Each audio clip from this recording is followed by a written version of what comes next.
Hello, and welcome to the Rossaround Backstage podcast, talking with artists, technicians, musicians, producers, directors, and all the interesting and talented people that make it all happen for you.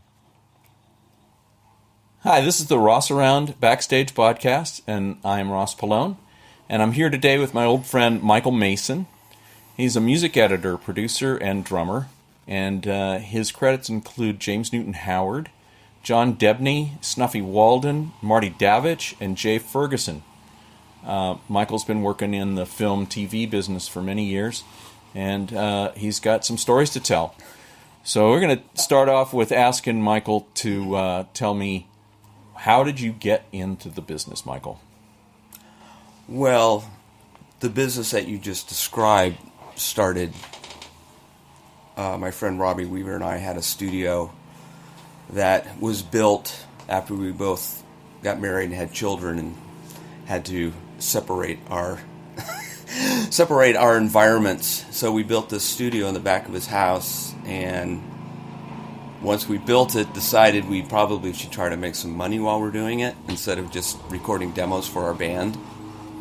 And because that was not just a little demo studio. That was a nice studio. We did some serious bomb testing so that the neighbors wouldn't get pissed off at us because I play pretty loud drums. So, and Robbie was kind of one of those guys that was kind of a techie geek. You know, we made a good team because he wanted to know how it works, and I just wanted to get it done. So we would always go, Robbie, it doesn't matter. Let's just, let the singer do his thing. He's inspired. Yeah, but this module's making noise. Use another one, So, but anyway, we started doing sessions. We had people coming in, and I was still playing drums. And we did a movie with Pat Leonard, who was Madonna's musical director at the time, and she did a song for this movie that I'm brain dead and can't remember the name of it right now, but it was Christopher Walken, and Madonna had written a tune for it, and we did the underscore. And a little time passed after that it all happened, and then we got a call from a guy named Jame Newton Howard, who had called Pat and said, hey, I got a movie. Where did you mix your movie? James lived in Topanga at the time. We were in Woodland Hills. So James came down and was excited by the fact we had a synclavier. So through the process, we recorded a bunch of stuff, and he used our synclav, and we did a lot of string stuff for him. And when it came time to mix, we ended up over at Bill Cheney's place because Bill was the guy. Sure, yeah. He made amazing records, and Bill was wanting to get into film scoring, and it kind of seemed to be where it was all going. And somewhere during that process, James pulled me aside and goes, I want to be doing a lot of this. Do you want to come work for me? I like your handwriting, and you make good coffee. And I could program a synclav. So the process started, and I was there for James's third movie, I guess it was, and stayed with him for about 12 years through his 63rd or 64th movie. A lot of time passed. My kids were growing up, and I decided I needed a life because we worked all the time, as Ross knows, because he was there for those long nights many, many times. Yeah, I remember spending Thanksgiving with you. Exactly. I'll never forget that time when we were working on Promised Land, and he allowed us to go home for like 2 hours, and then we had to be back in order to keep working on Promised Land. Because he had deadline. That's the way films are. Yeah, well, yeah. That's what it was. Sort of. Yeah, so that was pretty, and through James, we had a lot of success. We did a lot of great work. So when I left him, it was bad for a minute, but James has always supported me, and, I still have contact with him, but I met a lot of people in that process. So I went from James, took a little time off, then I worked for Snuffy Walden and went from the world of movies to the world of TV. And I was helping run Snuffy's studio, and we were doing like 10 TV shows a week and wrangling writers and studios and sessions and doing all the contracts, so I was getting another education. And then Well, let me stop you right Yeah. there, and let me say, so explain to our listeners what exactly did you do for James? What did you do for Debney? I know it's a difficult question. Well, I mean, before we started this, I was saying, my career or my position just kind of evolved. You know, if there was a new synth, I had to figure out how it worked. You know, if we were going to do a show and we couldn't afford a contractor, I figured out how to be a contractor. I figured out, you know, on a lot of our movie scores, I eventually was running Oracle, which is a program for generating the clicks for the orchestra to play to. And I did all the pre-records because they were just most of the time work tracks. So it was just an evolution, you know. And I did make coffee. And I did get lunch. You know? Yeah, I remember you used to get lunch a lot. You know. Yeah, and it was just a matter of I learned to do whatever needed to be done to keep things moving forward. And I always kind of prided myself in being able to create an environment for the people I work for that allowed them to do what they did best. They wanted to write music. Mm-hmm. So they wouldn't get bogged down with technical stuff. If I didn't know how to do it, I called somebody who did. Right. You know, i.e. our host here, Ross, you know, it's like, you know, I was an engineer, but I wasn't an engineer. But I could do it good enough to get the music written. Yeah, right. Yeah, you know, and I could program synths good enough to get us to Michael Boddicker or Robbie Buchanan or any of the number of the guys that you would call up and, like, really jump into it and go deep. Yeah. Well, that's how you and I met. Yeah. Was I got hired to come and mix a lot of the stuff that you guys were working on, and I tell you worked really hard. I don't know how you lasted all that time because you really had to work hard when you worked for James. Yeah, it was tough. He was a very driven guy, you know, for better or for worse, you know, and so when you're with somebody 18 hours a day, 7 days a week. You see the good, you see the bad, and you learn to suck it up because you always have the choice. If you don't like it, leave. Yeah. But the work we were doing, and the guy was so freaking talented, you know, and it just was what it was, you know. It was no different than a marriage. Mm-hmm. You know, you kind of like... Well, I'm sure you spent more time with him than any wife he's ever had. That's true. Yeah. I think I was married to him longer than any of his wives. Sure, so. You were. Although he's been with Annika for a while now, so that may have come to an end. But you know, we had a good run.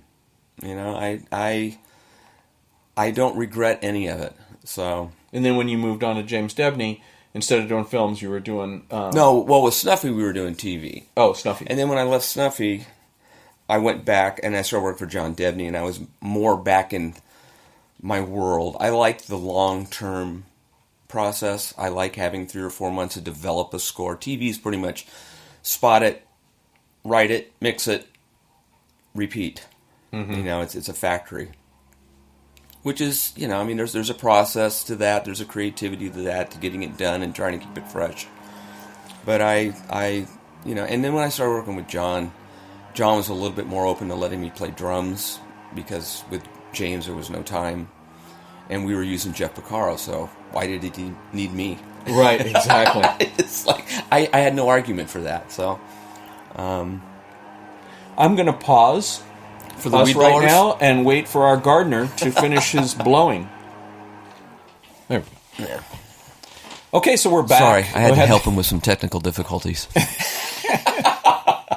So we're back after the gardeners are all done making noise around the studio here. So back to we were talking about you were working for John Debney on the TV stuff. And No. Snuffy Walden was TV, and then I went back to John, and we were doing movies, and kind of back into that groove again, but just the dynamics changed because he was open to letting me play drums, which is cool. Or we would come up, like when we did the Replacements, they had temped the Replacements with a $2 million soundtrack if they were going to buy it, and it was like not going to happen. So we went in and did sound-alikes. We flew as close to the sun as possible without having our wings fall off and getting sued. So that was a lot of fun. I mean, I got together with Mark Bonilla, a great guitar player, and Bob Birch, who was Elton's bass player forever. And we had this band that we called Font 48 because we all needed glasses in order to see anything smaller than that. So it was our little running joke. And we could always change it the older we got. We could just increase the number. So, but we did a bunch of stuff. So, we did little like Blink 182 knockoffs. So that was cool. I kind of got back to being the drummer that I was before I started all the movie madness. And it was just an incentive, Well, I know that must have been fun for you because whenever I was working with you and James on the movies, I always knew that you were kind of frustrated because of you're doing tech work, kind of, and all this other hard to describe stuff. But there was no time. You really wanted to play drums, but it was impossible. It wasn't like James says, "No, you can't play drums." I just worked all the time, So when I went home, I had a drum set, but it was like, no, I got to go to sleep and get up and go back to work. Right. So, and it was, I try not to live my life as in regrets. I remember my dad, regretting things. I could have done this, I could have done that. And, look, I got married, I had kids, I was doing my best to support them and give them a good life, and this is a choice I made, so I was making it work. And then when it didn't work, I moved on. Mm-hmm. So, and you always land on your feet. So far, so good. Yeah. Haven't broken anything yet. So what happened next? Well, with John, I just got tired. I was going through personal changes. I'd been married I'd been with my wife for like 22 years, and just kind of saw through a series of personal choices I made for myself. As I tell my friends, I got off the crazy train, and I'll leave it at that. I did some yoga teacher training, and I started teaching yoga, and just kind of living my life different. And things kind of push came to shove with John, and we just kind of parted ways, and I ran away. Basically, ran away from home. I went to India for a couple months and kind of did a little soul searching, and I did some movies, kind of independent with friends, and went to Cannes and went to Europe with my American Express in a backpack, and just kind of acted like a 50-year-old idiot at the time, but I could afford it, and it's stuff I had to do, Mm-hmm. And then came back and had all these bills and said, crap, I better go back to work. Yeah. And then so where did you go? Well, and then I started working, Marty Davidge, who is James's best friend. I worked with him on ER because James had done the pilot and done the theme, but he didn't really want to do TV, so Marty did the show. 15 years later, he was still doing it. So I started working with Marty, and I did the last maybe season or two, mixing, just kind of helping. You talk about a formula. The show had its own legs, so you just had to kind of polish it, move it around every once in a while, because there was so much music created for that show, you really didn't have to reinvent the wheel every week. Mm-hmm. So, and then we started doing some independent films, and I was kind of doing the same thing. I was engineering for him, programming, helping him improve the studio, playing drums for him, being his music editor, producing the score. What I kind of always did, whatever needed to be done. If I knew how to do it, I did it. If I didn't, I'd call somebody in. So I was still calling engineers in. I would do the demos, I would do the tracks, and then we would, if we called George Deering or Dean Parks or, a cello player, I became the second engineer, Mm-hmm. and but then I was also kind of producing the sessions, because a lot of times guys they just don't want to deal with that. They just want to come back and have it done. Mm-hmm. And I always knew the music pretty intimately. Yeah, that's what it is. That they trusted me. They knew I would get it done, and I knew all the players. They're all my friends. Part of what made my job work is that I had a tech head. I was friends with all the guys like Ross and Charlie Bolus and the guys that would come in and when the tape deck was making noise and, it's like, fix it. Mm-hmm. I knew how to help them, or I at least was knowledgeable enough I could tell them what it was doing in some type of practical, understandable language. So the way I view it is you helped all these guys keep everything rolling. Keep the studio going, book the musicians, book the techs that needed to come in, do the contracting, anything that needed to be done so that the composers that you were working for could compose and not have to worry about all this other crap. And for the most part, I think I can safely say that I had a relationship with them that, yes, I worked for them, but we hung out a lot, Not that we were best buddies, but they trusted me. I mean, there was many times where James would call me in the room, he'd be working on something, and he'd play it and say, what do you think? And I would be honest with him. And he didn't always like it, but he also knew I was being honest with him, So if I said something like, sounds like something you did in the last movie, he would look at me and go, get out of here. And I'd leave, and half hour, he'd come call me back in and he goes, how about this? And I go, well, yeah, that's really cool. And we used to have this thing where if he wrote, because he had this talent for just writing these amazing melodies and really being able to support picture. And he would look at me and go, so is the hair standing up on your arm? And I go, fuck yeah. And it just happened to me even talking about it. But there was those moments, and we all know what that is when music touches us. It does that. It gives you the chills. It makes your heart beat change a little bit. You get that warm, fuzzy feeling or whatever. So it was, and it kind of served us well, and it carried over into the other guys, because, even now, working with Jay, we're turning out 42 minutes of music a week for this show. Now this is Jay Ferguson. Yeah, Jay Ferguson. We've been doing NCIS LA for 8 seasons now. And it's the kind of thing where you're so focused on getting it done, sometimes it's hard to be creative.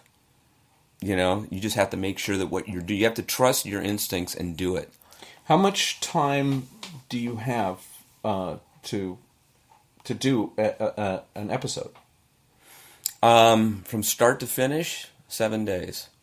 So that's the day one then is spotting the movie, and tell our audience what spotting is. The basic schedule is you spot. Jay does his homework, so he'll watch the show and he'll do his own spotting, just so he kind of has the show roughed out, and then he'll go watch it with the director and the producer and the editors and whoever happens to be crammed into the room, and everybody chimes in, and then he goes home and says, okay, and he makes out basically his own spotting notes or a cue sheet, and his ideas, because most of these shows, TV shows, the editors will temp it. Sometimes they do a good job, sometimes not so good. So these shows with Pro Tools now, you have an OMF, so you can actually go see. What's an OMF? You answer that one. It's a playlist of the music that they've used. Oh, okay. So it's not just the audio. You can actually go in and see what files they used to create the score and how they edited it. So we can see that they used a cue from season 4.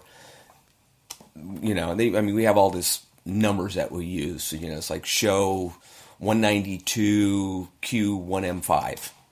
So we can go back and pull that file from our archive of 190 shows or something now. So that's the homework. It's your research. Sometimes you go, I don't like this cue, but I know what they were trying to do. So it takes Jay a day or two to just kind of sift through it and go in and start building the show in his equipment, and he's using Performer. So it's like 3 days. He has to spot the next Monday, and the dubs are usually Tuesday and Wednesday, which means we have to be done by Sunday. Mm-hmm. And it takes us 2 days to mix the show. So do the math. Tuesday, Wednesday, Thursday are his days to get it together. Sometimes we'll mix Friday and Saturday because we try to have a life. You know, if your grandchildren are having a birthday party, we're changing our schedule. Mm-hmm. You know, if your wife wants to go out to dinner, okay, we'll make it work. Mm-hmm. So still human then. Yeah, but we usually try to wait till the last minute. Because we have to have all the music on the stage the minute they start. They don't want us feeding the stage, which when you're doing movies, sometimes it's inevitable.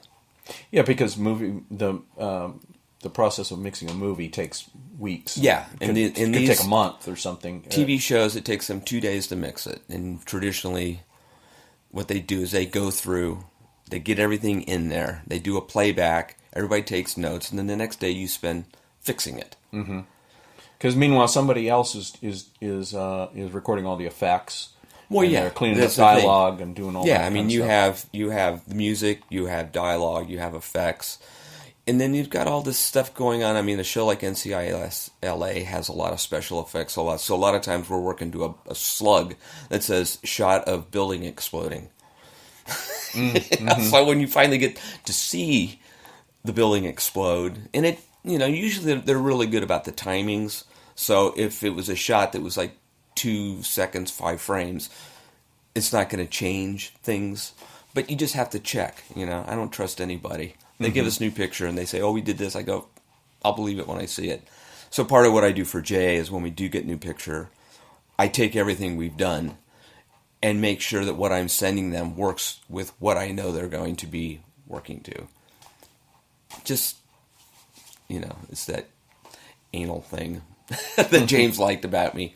Well, so. But that's why you and all the composers that you work with are still working. Yeah, because you have to pay attention.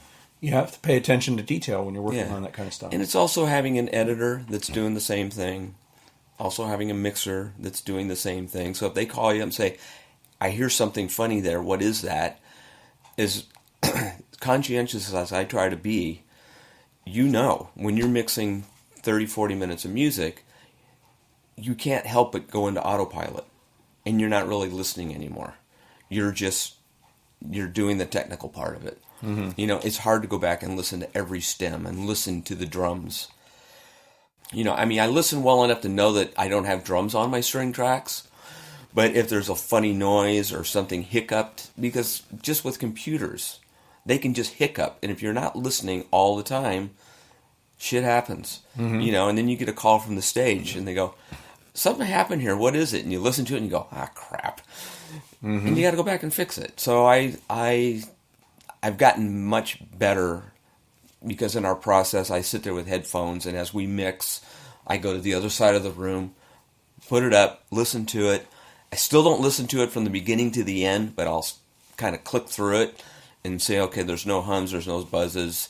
I don't hear, you know, the dogs barking at the end of the cue because it's the fade out. It's just stuff like that, you know.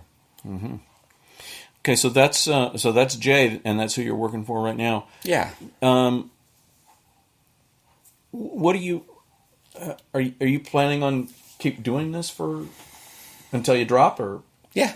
Yeah. Well, I've been having discussions with friends of mine because I still miss it. You miss what? I miss the days of working with orchestras and choirs. Oh. You know, and that business has left LA to a certain degree, but I miss the team. I miss the editors. I miss the music editors, the film editors, the directors, the producers. You know, when you work on a movie, you have this family that can go, you know, I mean, it can be anywhere from 6 weeks to a year and a half. Like when we worked with Barbra Streisand, that movie went on forever. But you form these relationships, and, you know, it's like all of a sudden the movie's over and you all go separate ways. And the nature of the business, as we kind of travel in packs, so you work with a lot of the same people, or you kind of come and go. So, I don't know. We'll see. I miss it. I mean, the business that I was in the 80s and 90s isn't the business that is now. You know, I mean, from the musicians to everybody. The money's different. The process is different. The people running the business are different. The whole attitude of music and film has changed, the perception of how they approach it. I mean, I've been finding myself watching a lot more Amazon and Netflix because there seems to be, the money isn't there, but the creative juices are there. I mean, I'm watching these shows with all these amazing actors in like an ensemble cast with a composer that's kicking ass writing really great music. And it's like, wow, okay. Yeah, it's good stuff. Yeah. So there's a lot of really fantastic movies and well, I don't know. Just my taste is I don't even hardly watch that many movies anymore. I mostly watch series, Game of Thrones and all these fantastic. I go watch series. Popcorn movies because that's what they are. But there's the theater experience is only necessary for the movies, for those types of movies, though. If you're going to watch a small independent film, I'll watch it at home where nobody's talking next to me. And if they are, I tell them to get out of my house. It's like, so, and it's the same with the music business, making records and playing. I mean, I'm playing drums again, and I'm hanging out with a lot of cool people, but it's like, can any of us make a living at it? Probably not. But I'm in an age now where I just want to have fun. And I want to feel creative. And I'm the same way with, I got a movie I'm going to be starting next year, and I'm going back to India. And I'm going to be basically what they call the musical director. I mean, I'm not going to write the music, but all roads go through me. So I will be working with friends. I mean, Mark Bonilla did the last movie, so he will be definitely involved. But I go over during the shooting, and we were going to do some, because it's shooting in India, and it's about India. It's about Doubting Thomas. I don't know if you know the story, but he was one of the disciples. And it's a story of how he took the word to India after Jesus was crucified. Oh, okay. But it's the Indian take on it, because my friends were born there. And so it'll be fun, Will I make any money? No. Will I have fun? You bet. They treat me like a king over there, and I eat, and we have a great time. And I get to do what I do best. I get to work with the movie makers about how because they tell me what they like, and then I say, you can't afford that. How do you want to do this? And I know I've pretty much been down all the roads of how to, we'll call it cheat, but how you can make a string quartet sound like an orchestra with all the great sound libraries. I mean, you have to write the music, but if you have the music, there are ways to make it work and make it fit on a screen. So, now, a couple of minutes ago, you mentioned that the film business has changed, the record business has changed, and the TV business has changed. So let's go through that a little bit one by one, because you have so much experience with the movies. What do you think has changed so much about the movies? Well, a lot of it just has to do with money. It's like a lot of the recording has just gone away because, I don't want to talk bad about my union because I benefit from the things that they've done, but at the same time, the producer says, we don't want to do this, we'll just go to London, and I'll pay the London Orchestra their money, and the music is ours, and it's done. Well, the business changed on many levels, but the most noticeable for myself and the musicians that is just a lot of the recording went away. The producers of the films, for financial reasons, would prefer to go elsewhere other than Los Angeles. And why is that? Well, it had to do with union agreements, it had to do with residual payments, it had to do with a lot of stuff that, look, I benefited from, I get it, but at the same time, it kind of crippled a lot of us. Do you think that the unions were being too that they were pricing themselves out of business? Again, I don't know. It's like you look at how much money is spent making a film, and then I saw the nitpicking going on for a film budget as to whether we could have 20 or 22 violins. It's like, really, guys? You're really worried about another $500? Or $1,000 a day to make the score sound better? So I stayed out of that. My job was to make sure we got it done and not spend more money than they wanted us to. So that's what I did. But and technology has just changed it. When I started out with James, the whole MIDI technology and synth libraries and synthesis was coming into its own. There are string libraries, strings in a box, that are amazing. You still have to know what the hell you're doing to make them sound good, but it is able to do really good sounding scores without having to hire 100 pieces. Mm-hmm. Is it the same? No. There's an energy, and I don't care what people say. When you have 100 people playing together, you're not going to get that any other way. I'm sorry, right? And it just ain't going to happen. The sound of an orchestra all playing together in one room. You can't recreate that when you're recording everything separate. No, there's the sonics, and it's the way people interact. It's just all that stuff that you can argue. And look, I was caught up in the whole drum machine versus real drummers. Oh, you're never going to work again. Drum machines have replaced you. Well, they did for a minute. I still believe that a drummer programs drums better than a guitar player, but I'm just prejudiced. Right. James was a great drum programmer, so that kind of screwed up my theory. And there's an approach that somebody who's a non-drummer takes to rhythm.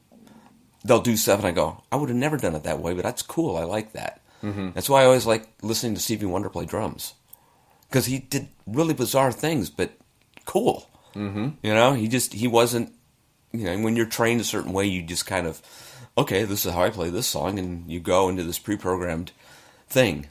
So now with TV, because I want to ask about the TV business, because from my standpoint, back when I was working a lot in recording studios, I had a lot of TV work where even a half-hour, a sitcom, a composer would get hired, they'd do the theme, and then they would do the score each week. And we'd go in and record a new score for this little sitcom. Yeah. And then when the music business crashed, that also crashed. And do you think that that's because, well, the budget's changed, and so now these composers, instead of being able to hire real musicians and bring in an engineer and all that stuff, so now they all do it themselves.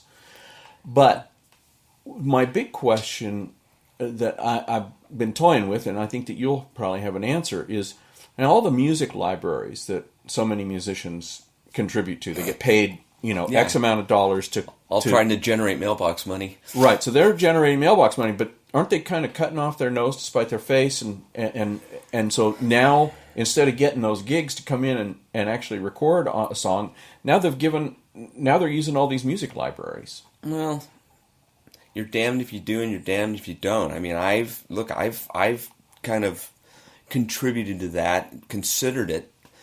There's so many music libraries. A lot of time, what happens on a lot of shows, you hire a composer and he creates a music library for the show, and you basically license the music. But in terms of dramatic, a lot of it,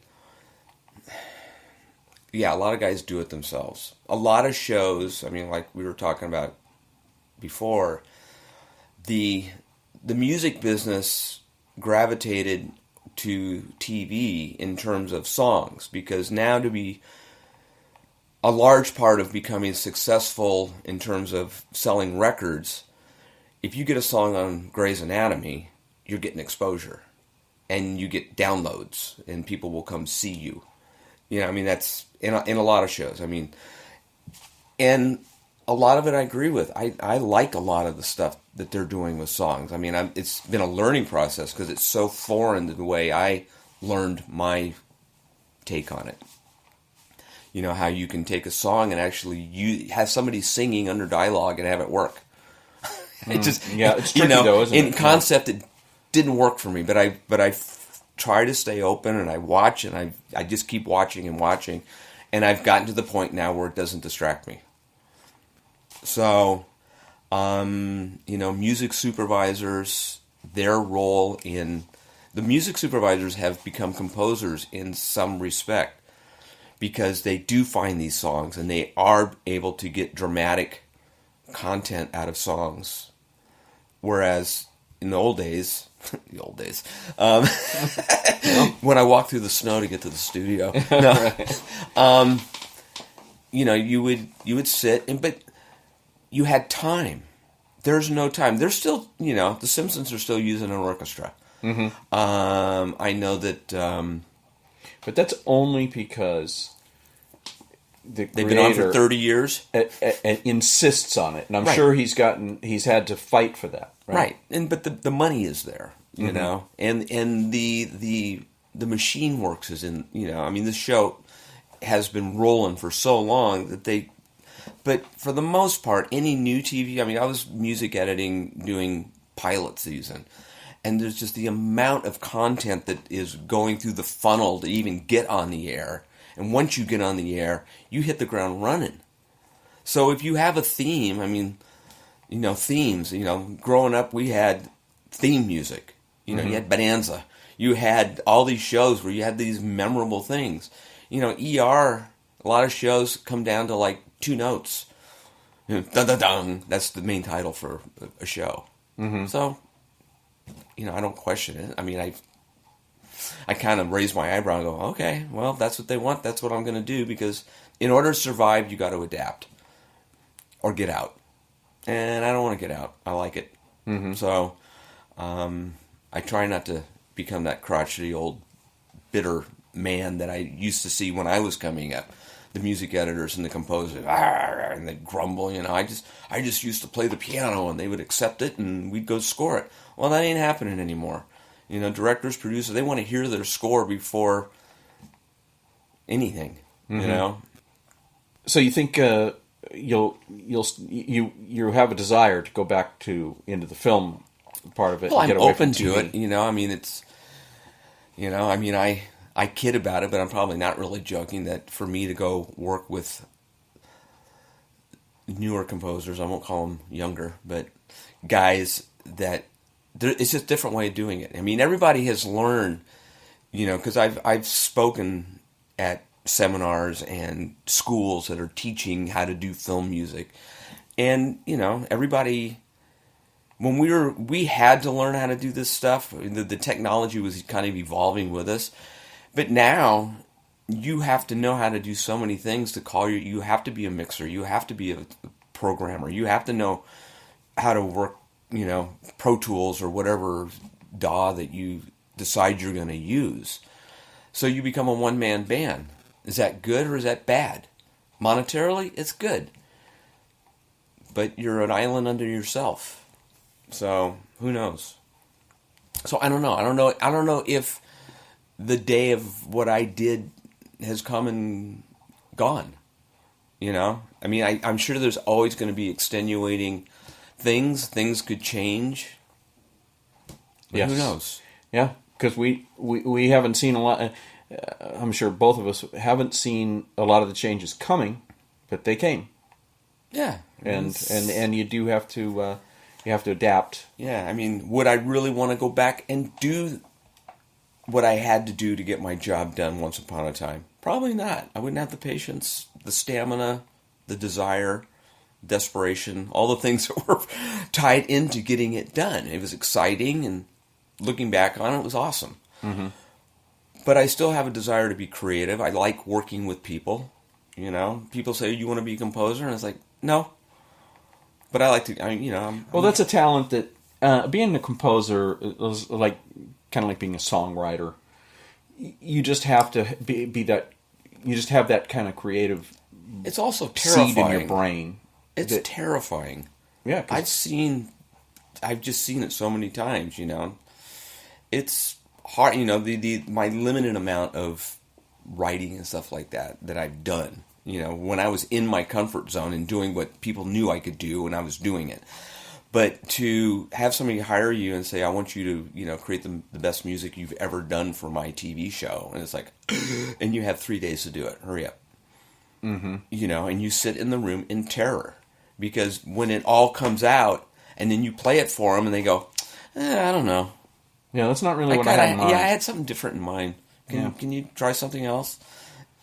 And now you've got less than a day to get it done. Yeah, right? and it's basically say, can you take all your clothes off and stand in front of me and whistle Dixie? Oh, that's what I like. It's like, what? It's crazy. So it takes a lot of backbone and tough skin to do it, and it destroys a lot of guys. And some guys are really good at the meeting, some guys are really good at the music, and some guys are really good at both. Mm-hmm. So, and they all have their own style. I've never worked for two guys that were the same. They all have their process. They all have their relationships. They all have their priorities of what really makes them who they are, and they protect it like a mother protecting her babies. You mess with them, you're asking for trouble. Mm-hmm. So being that there is no specific job description for what you do, but I'm sure that there's other guys out there doing kind of what you have done. Oh yeah. And if somebody wanted to do that, how would they do it? I have no idea. Because a lot of the guys I'm learning as time goes on. Look, I always knew that a lot of music editors were frustrated composers.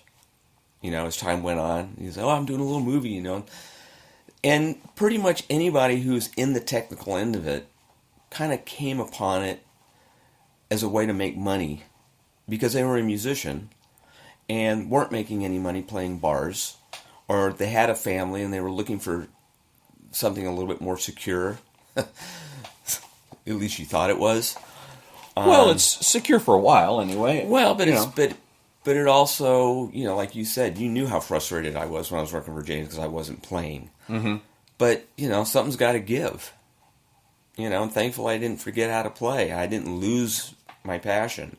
And when I finally got to sit down and play again, it's taken me a couple years to realize, at one time what a well-oiled machine I was. And now just because my brain thinks of it doesn't mean that my body can do it. Mm-hmm. Or...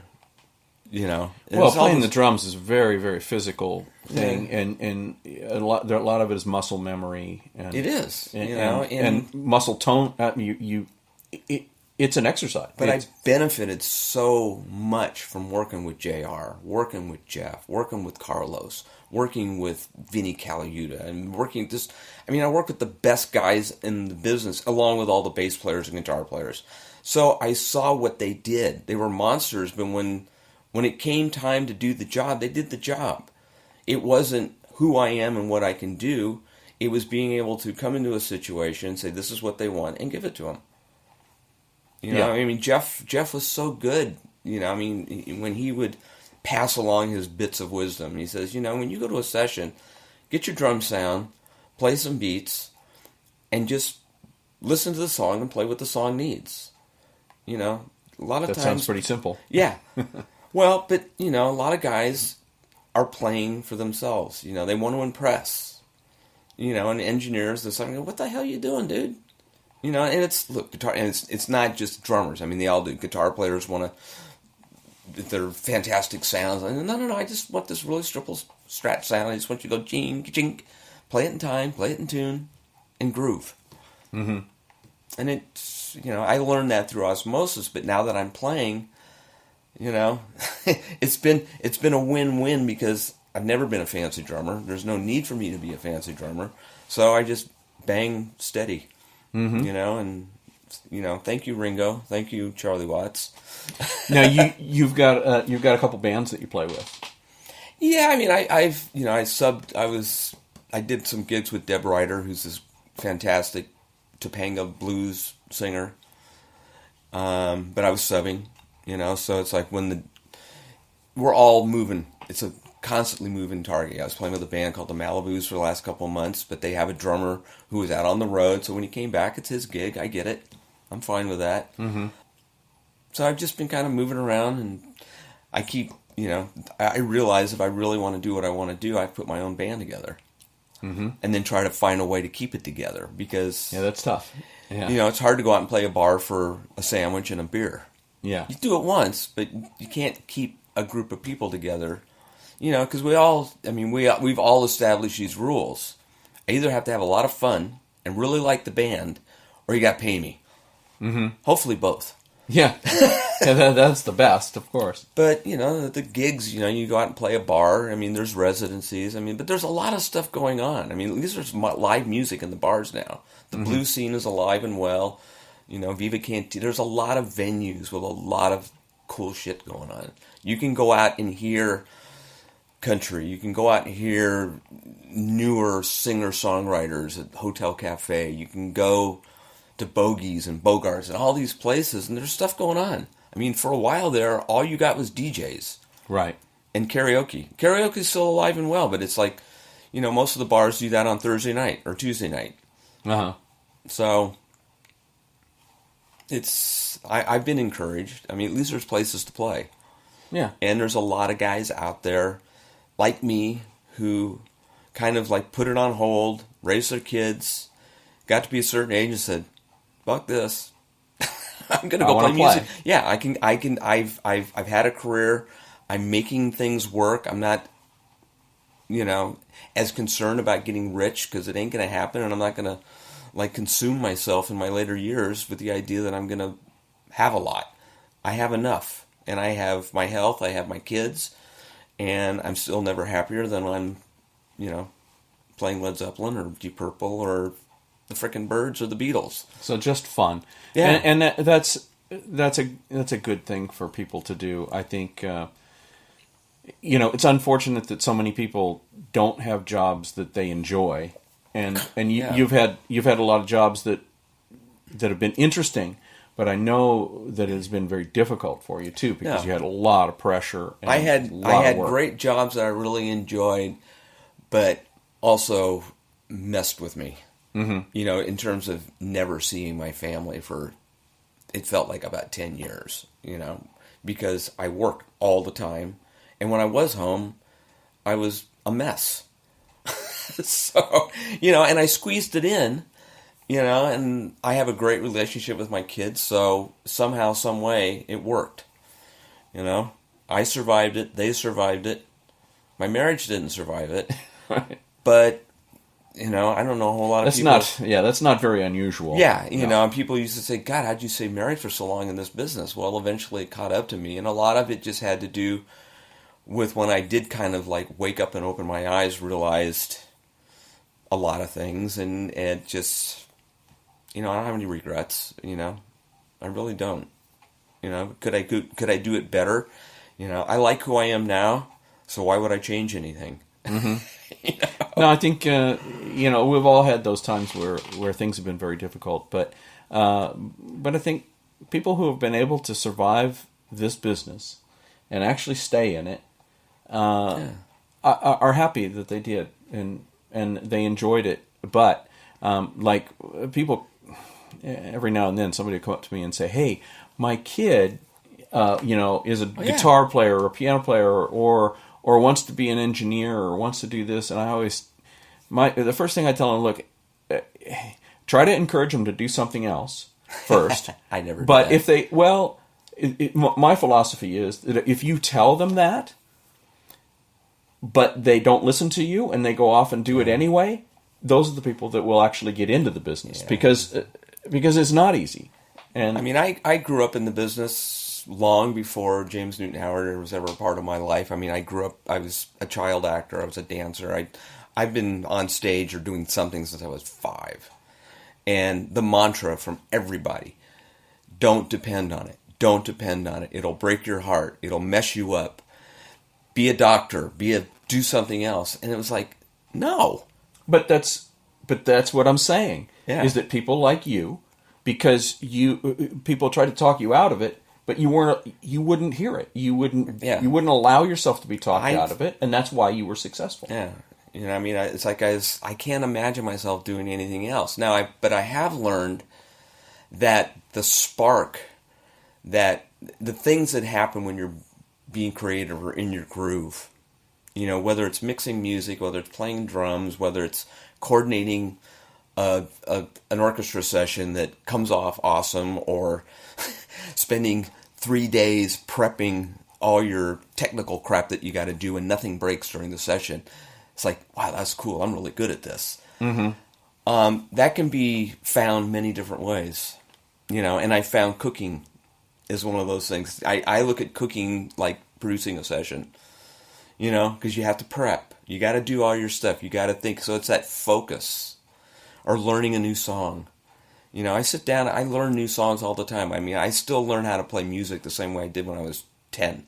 Put on my headphones and just let music come on the radio, or not the radio, internet, whatever I happen to be streaming, and just play. And say, oh, wow, that's cool.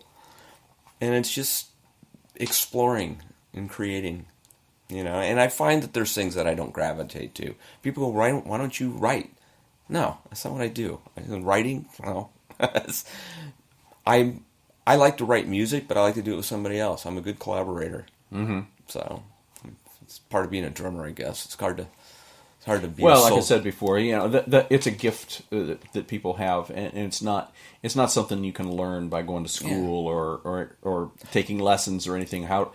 How to be creative as far as writing melodies, and I do regret not paying enough attention to the training that I did have, because I didn't want to hear it. I was just going to play. I was lucky enough, I was blessed and cursed that I could pretty much do anything I wanted, so that's what I did. Instead of like sitting down and practicing rudiments, or I played piano, I played guitar and practicing scales and learning the circle of fifths and all that. I just want to learn how to play Wipeout. Sorry. So I see guys, because there are guys, Jeff Vaccaro wasn't a guy that, he just had it, but there are drummers, there's good, musicians, I'm not going to single out, guys that have chops up the wazoo, and I look at them and go, oh my God, even if I applied myself, I don't think I could ever do that, and they're boring as hell. And then you see guys that never took a lesson, taught themselves, learned 3 chords, wrote amazing songs, amazingly talented, write great melodies. You go, there's no rules. No, there's not. There's no rules. No, yeah, that's true. Follow your heart.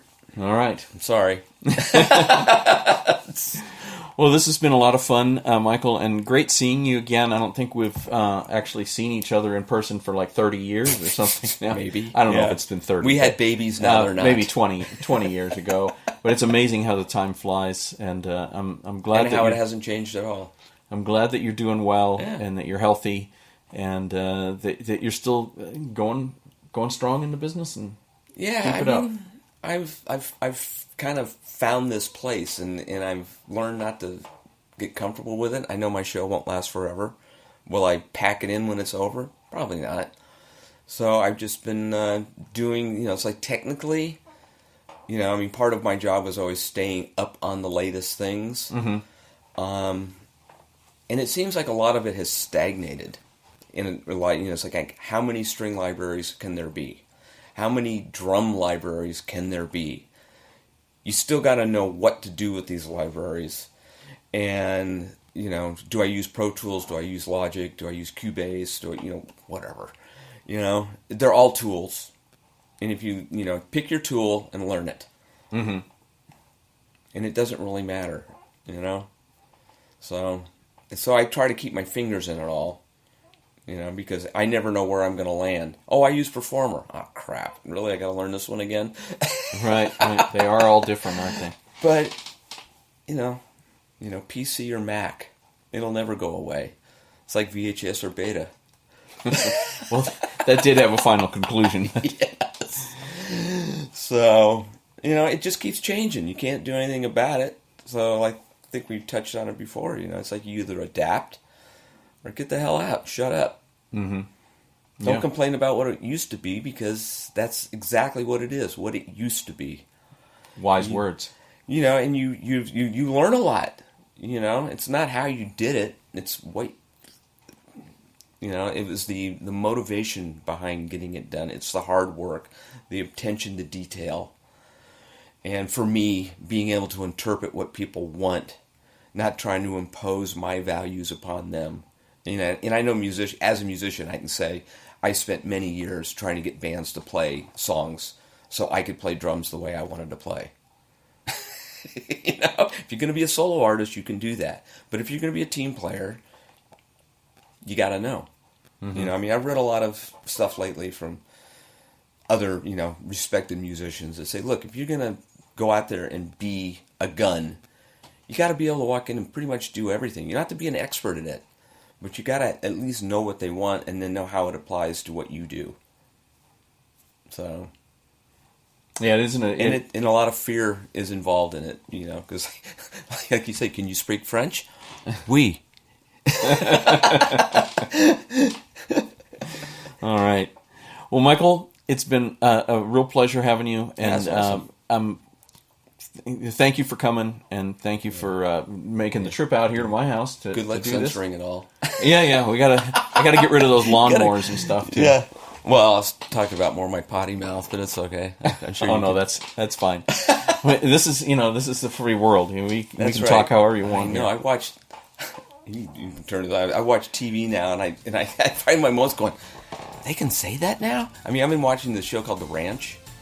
It's with Sam Elliott, and they're saying fuck and God. It's like all the time. It's like, hey, you want to go fuck? And I'm like, what? They just said it's just because it's coming out of my TV. I feel like I'm watching TV. It's like, wow, my times have changed. All right, so we're gonna say goodbye. All right, I'll do some editing. Yeah, a lot. And we'll catch you next time. Thank you, Michael. All right. The Rossaround Backstage podcast wants to thank my good friend Tim Hines for the original music that you are listening to now. We are currently looking for sponsors for the Rossaround Backstage podcast so that we can continue to bring you interesting stories like the one you just heard. I can be reached through Facebook or email me at rosspallone.com. Thank you for listening.